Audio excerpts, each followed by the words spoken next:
Throughout history, wells have been these central fixtures in communities where people gathered not just to draw life giving water, but to build relationships and build their communities. Throughout my life, wells have been this symbolic measure too of tenacity, a promise, and this hope that I might have something I can share with someone else that is helpful. The well here on Wednesdays is offering cup filling stories for human resources, whether it's innovation, bravery, creativity. I invite you to join me. I'm Danielle Houston. Pull up a chair, be part of this community, whether you're listening to someone else's story or sharing one of your own.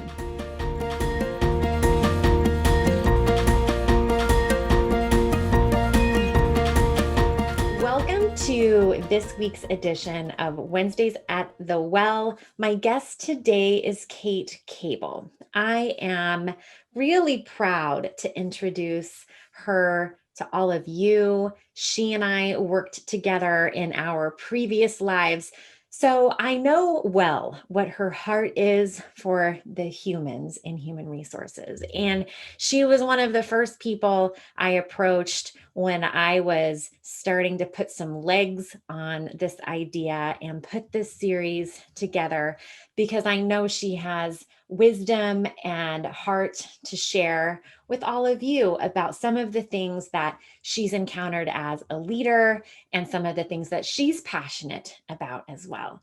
So, Kate has a lot of experience working with companies of all sizes, whether it was at Microsoft or medium-sized companies, small companies, nonprofit, for-profit.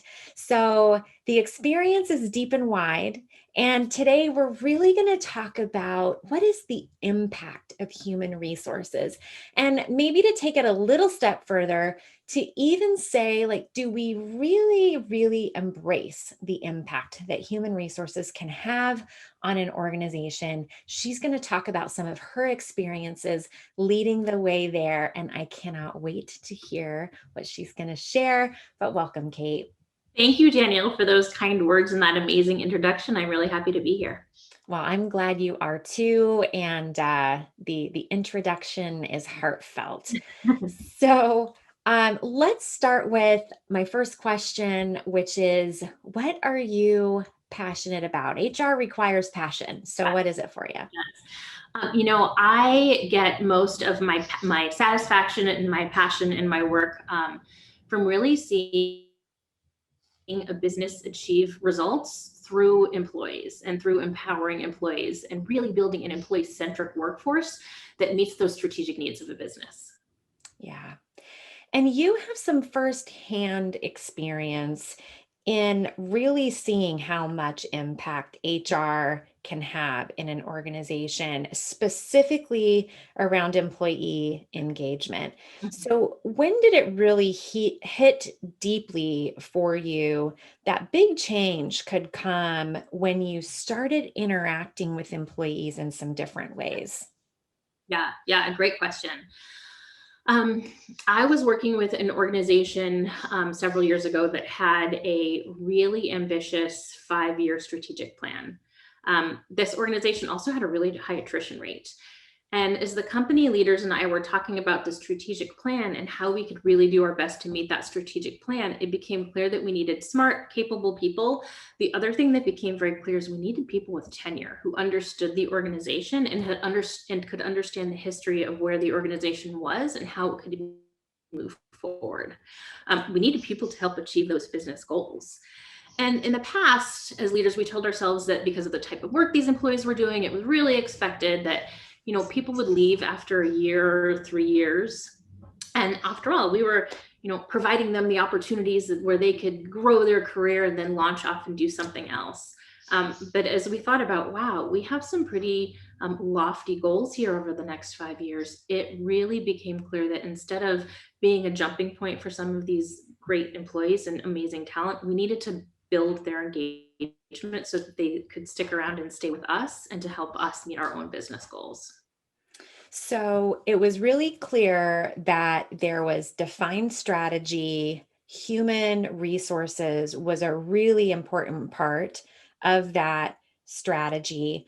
So you have this conversation about really a shift in the direction the organization needed to go. How did you assess what would need to happen next? Yeah, yeah. Lots of data gathering. Again, the catalyst for this was we needed to achieve this 5 year strat plan, and we were really far from being able to do that with the talent that we had on board. And so the first thing that we did was, just gather as much data as we could in formal and informal ways. So everybody is familiar with the employee engagement survey, and I think that that can provide a certain baseline level of information and data. And it's a tool that's easy to administer, and it's a great way to just get a basic understanding. I mean, that said, anybody who's ever done an employee engagement survey knows that there's only so much that people are going to be willing to tell you on those things. And there's only so many questions that people have time to answer. So some of the things that we did to assess were really just on the ground conversations with our employees. We had our CEO go and do listening sessions and really invite employees to give feedback about a couple of specific things.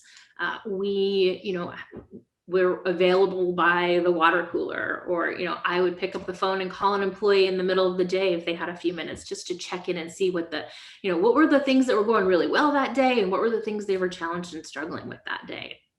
Being visible, so attending team meetings, or being there at the end of the day when people were packing up their bags and getting ready to leave, and just learning a little bit about what was top of mind for our employees at that point. It's interesting to me that no matter how much data you gather, there's really nothing that replaces those conversations with employees and being visible to them and being present in these little moments throughout the day. Learn all kinds of interesting things. So true, especially with COVID right now. We need to be so much more intentional about how we're connecting with employees, because it's easy to just sit in your office at home and only pick up your computer when you have a meeting. But it's really, really important to reach out and to make those connections, and to have a way that employees can make those connections with each other, because we are in uncharted territory right now. Yeah, isn't that the truth? So, this conversation too is really timely because we're talking about these different ways to engage with employees, and for human resources to really take on, if they haven't already, to take on more of this stepping out as a leader in what that looks like. And, you and I both know that anytime you're going to step out with some sort of new direction or a new initiative, not everyone is going to see things the same way that you do. Not everyone is going to be on board. So, did you have to have any brave or difficult conversations with other leaders that maybe didn't see things eye to eye? Yeah, absolutely. And I think especially when you take an example of COVID, none of us have gone through this before, and everyone is going through it in a different way. And so, I as an HR person is having a conversation with a leader, I'm going through COVID just like this leader is, just like their team or employees maybe. And so I think the most important thing is really to take the time to be an authentic listener and understand different perspectives. And if I can do that for myself, I can help a leader who may be a little bit heavy-handed with his or her team or employees and how they're internalizing all of the changes that are happening. And I can really be the person to help provide a different perspective. But yes, there have been times when, leaders may not have been thinking through all of the different scenarios that their team was dealing with at home. On the other side, there also were times when leaders were being really permissive about things, and sometimes business results weren't being met. And so I think setting really clear expectations about, during this time, how are we going to check in with people? How are we going to create milestones to ensure that we're meeting the goals, and individuals are meeting the goals that they need to, but we're doing it in a way that's flexible and is employee friendly as possible. Yeah, and still keeping people engaged, which we know is one of the biggest challenges, I think, for likely every organization right now. And one of the top priorities that we've seen identified through, we have an internal talent and culture Mhm. institute, and their 2021 study, employee engagement, not surprising, was number one at the top of HR leaders list of, and it wasn't last year, at least not like this, right? So when we think about employee engagement, and I think this is going to take on probably a number of different looks and feels. What are some of the questions you ask? What are some of the maybe even brainstorming kind of sessions, whether you're doing that with a group of people or independently, that you go through to think through what are your options? What do the options really look like? Yeah, yeah. That's a great thing to think through. Employee engagement means such different things to different people. Employee engagement at one organization could be totally different from something at a different organization. So when I'm thinking about how to assess employee engagement, or even how to, build a something that would impact employee engagement, some of the questions that I might ask employees are, how are you feeling when you're feeling your most productive? Or what does it feel like when you're doing your best work?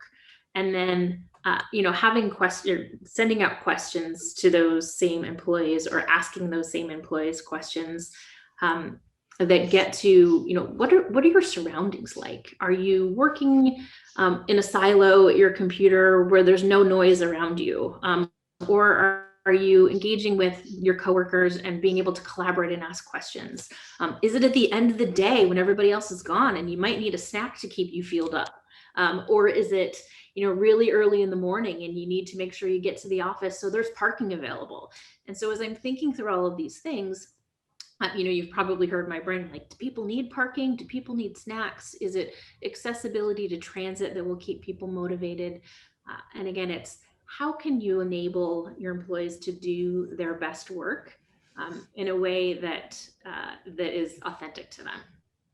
And one of the things that you've said before, with me when we were, offline, and we have talked about different problems and possible solutions for a variety of things, is that you say really often, sometimes it's not the big things, Yeah. right? Sometimes you look for these really big solutions when maybe it is something small, like having snacks in a break room because people have a long shift, and then some kind of a commute home. So sometimes I think it is a really good reminder that we can do small things that are really meaningful in addition to the big things too. Yeah, I think that's an excellent point. And the only other thing I would add to that is um, there are companies that, for whatever reason, time, budget, can't do big things for their employees. Or they have a small thing that for whatever reason doesn't work. And I think one of the things that I have found to be most effective is having a transparent conversation with employees about that. If you're asking for feedback from your employees and there are things that you can accommodate, great, that's an easy win. If there are things that you can't accommodate or you choose not to, I think you owe it to your employees to be transparent about that and to help them understand that they've been heard. You can't make all the changes that every employee wants, but what are the things that you are going to be doing, and why is it that you need to focus on those specific things? So transparency and communication is so important as you're coming up with an employee engagement plan. Yes, I agree with that. On the side of being, who is usually an employee being communicated to from human resources, it does build trust with people when you say upfront, there's something we can do about this. Unfortunately, this isn't an area that, that we can do anything now, but maybe later, whatever that conversation is, but really addressing it up front does help. And that transparency, one thing that I've come to discover is that when you don't give people kind of some background and the reasons why, they make them up. They fill in the gaps themselves. Mhm. So, right or wrong, if those become the messages, then it's really hard to have a really clear, distinct message from your human resource team or really the other executive leadership, because there's all kinds of mixed messages potentially at that point. I think it's a really great point. The other thing that tends to happen is people stop giving feedback to you. So if Oh, people are feeling like, I just poured my heart out to, Kate as the HR leader, and then there was no response and nothing I asked for happened, well, I am going to lose some credibility and people are going to stop talking to me. And so I think it's okay to, no isn't appropriate answer for a lot of things. And it's okay to go to that employer, to your entire employee base and say, hey, we heard you. We actually can't offer snacks in the kitchen because we don't have the right protocol to do that, or it's not going to be accessible to all of our employees. We heard you, and it's something that we can consider later. But right now, the answer to that is we're going to focus on other things. And that will help keep that circle of feedback that's so valuable right now going in place. So true. And, nothing kills employee engagement more than being asked for your feedback or Mhm. asked for your opinion, and then either hearing nothing back or hearing a response that makes it sound like your feedback wasn't really right. So we're not going to take that into account. And I think we've all experienced that in some form or fashion. But certainly it just goes such a long way to just hear, no, I'm sorry, we Mhm. can't do that. But here are all the great things that, maybe we can. So when you are looking at employee engagement, you're brainstorming, you're evaluating, how much or how little do you collaborate with the other leaders that may represent different parts of the organization, like finance or operations, or really anybody outside of human resources? Yeah, I think that your peer leadership team and having these conversations is so important. You really do want to make sure, as you're thinking about employee engagement, that you're evaluating all parts of the organization and all different departments who may have varying needs. Um, and having a close peer set of people that you can just bounce ideas off of and throw some things out there and get feedback as an HR leader is really, really valuable. So I really enjoy that collaboration, and I find it very valuable to ask finance or operations or tech or customer facing roles, all these different things. I think it's really important in that process. Yeah, you certainly can't do it all alone, Mhm. right? So here's another one of my favorite questions to ask, especially when we are really talking about the practical how to's of something. Is there a lesson you learned or something that you would do differently now that you have some hindsight? Yeah. Um, one of my favorite quotes, and I wish I knew who said this, and I've never been able to find it out, but one of my favorite quotes is, that which is done for me without me is done to me. And Mm. so this goes back to being very inclusive and making sure that as you're thinking through things that you're doing for your employee base, that you're really taking the time to include them. I had a time when, I thought I knew what was going to impact employee engagement, and I put something in place that just didn't go well. And it was because I didn't take that time up front to connect with my peer team, to really connect with employees to figure out if we were implementing something in the right way.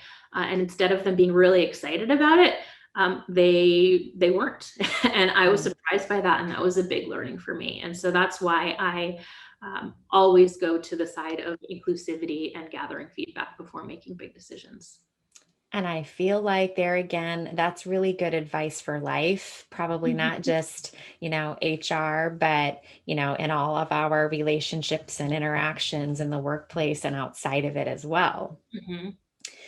Thank you for coming to spend a little time and share your experience with our listeners. You kind of hit on it a little bit too when you said you really like to connect with other peers, having those ideas to bounce things off of with other HR leaders. So, if there are other leaders out there who would like to connect with you, whether it's asking questions or being part of your community of HR peers, can they connect with you on LinkedIn? Absolutely. Please connect with me on LinkedIn. I'm Caitlin Cable on And you know what? LinkedIn, Like so although I many go by. other like so many other things we've talked about, especially in this last year, we cannot do this alone, and building community with peers who, understand the challenges and, have their own ideas or maybe their own questions. This is hopefully becomes a great way for people to connect with each other and share and listen to ideas. So I hope that today's episode maybe gives you some fresh ideas on engaging with employees in different ways, Like Kate also said, obviously things that worked for her in certain organizations won't work everywhere, but this could help get some of those creative juices flowing as you think about how you can brainstorm and assess your own organization and maybe step out and lead the charge on a people initiative that will have a real impact in your organization. So thank you for coming to join us here today. I hope you'll come back to share your own ideas or listen to some others. Until then, take good care.